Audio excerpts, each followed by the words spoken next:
பழங்காலத்து கோயில்கள்லாம் வெறும் வழிபாட்டு தலங்கள் மட்டும் இல்ல, அதுக்கு மேல அதிகாரத்தையும் ஆற்றலையும் கொடுக்கிற மையங்களா இருந்திருக்குன்னு சொல்லுவாங்க. ஒரு மாபெரும் வானர அரசனுக்கு ஒரு பெரிய சிக்கல் வருது. அவருக்கு ஒரு புகலிடம் தேவைப்படுது. அதே மாதிரி தன் சாம்ராஜ்யத்தையே இழந்துட்டு அதை எப்படி மீக்குறதுன்னே தெரியாம தவிச்சு நின்ன ஒரு சோழ பேரரசனுக்கும் ஒரு வழி வேணும்னு இருந்துச்சு. அந்த வானர அரசனுக்கும் சரி, இந்த சோழ பேரரசனுக்கும் சரி, அவங்க இழந்ததை எல்லாம் மீட்டு கொடுத்த அந்த ஒரு அதிசயமான இடம் தான் சேவூர். சேன்னா காளை, கோன்னா பசு. பயங்கரமான புலியும் ரொம்ப சாதுவான பசுவும் ஒண்ணு சேர்ந்து விளையாடின ஒரு புண்ணிய பூமியா இது. யோசிச்சு பாருங்க, அந்த அளவுக்கு ஒரு தெய்வீகமான நல்லிணக்கம் இந்த மண்ணுல இருந்திருக்கு. இது ஏதோ நேற்று கட்டின கோயில் இல்லைங்க, இதோட வயது சுமார் 7000 வருஷம். இங்க இருக்கிற பழமையான ஆவுடையார், அதாவது லிங்கத்தோட பீடம், இன்னைக்கும் அதோட பழமைக்கு ஒரு பெரிய சாட்சி. கிக்கிந்தையோட மாபெரும் அரசன் வாலி, அவர் செஞ்ச ஒரு பெரிய பாவமான ஹத்தி தோஷத்திலிருந்து விடுபடணும்னு இங்க வந்து 1008 கலச அபிஷேகம் செஞ்சு ஒரு சிவலிங்கத்தையே பிரதிஷ்டை பண்றாரு.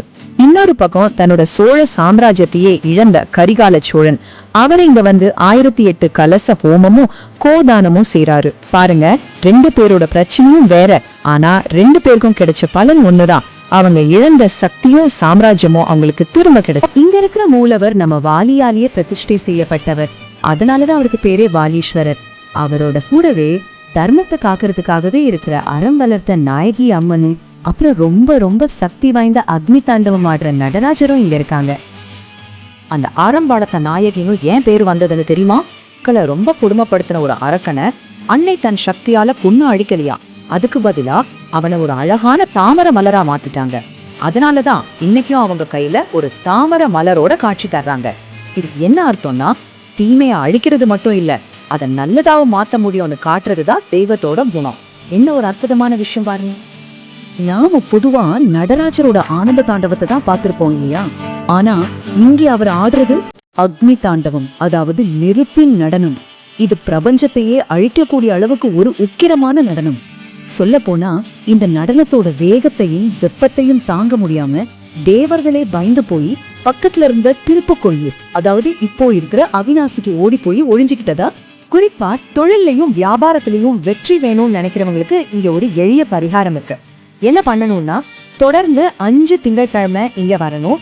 வந்து பஞ்சகவ்ய அபிஷேகம் செஞ்சுட்டு மூலவர் சன்னதியை 108 முறை வலம் வரணும். இப்படி செஞ்சா தடைப்பட்டிருந்த தொழில் வாய்ப்புகள் எல்லாம் தானா தேடி வரும்னு ஒரு ஆழமான நம்பிக்கை. தலவிருட்சம், அதாவது ஒரு புனித மரம் இருக்கும் இங்க. அது ரொம்பவே சக்தி வாய்ந்த வன்னி மரம். இந்த மரத்தோட இலை இல்லைன்னா பட்டையோட ஒரு சின்ன துண்டை எடுத்துட்டு வந்து உங்க வீட்டுல வச்சா போதும், அது செல்வத்தையும் செழிப்பையும் ஈர்க்கும்னு ஆழமா நம்புறாங்க. ஒரே ஒரு தடவை வந்து வாலீஸ்வரரை தரிசனம் பண்ணா அது 2 பெரிய பூஜைகளோட பலனை கொடுக்குமா. ஒண்ணு பசுக்களுக்கு செய்யற கோபூஜை, இன்னொன்னு யானைகளுக்கு செய்யற கஜ பூஜை. இதுல கோபூஜை செல்வத்தையும், கஜ பூஜை ஆட்சி அதிகாரம் பதவியும் கொடுக்கும். பாருங்க, ஆட்சி அதிகாரம், தொழில் வளர்ச்சி, அறம் தவறாத வாழ்க்கை, அப்புறம் செல்வம்.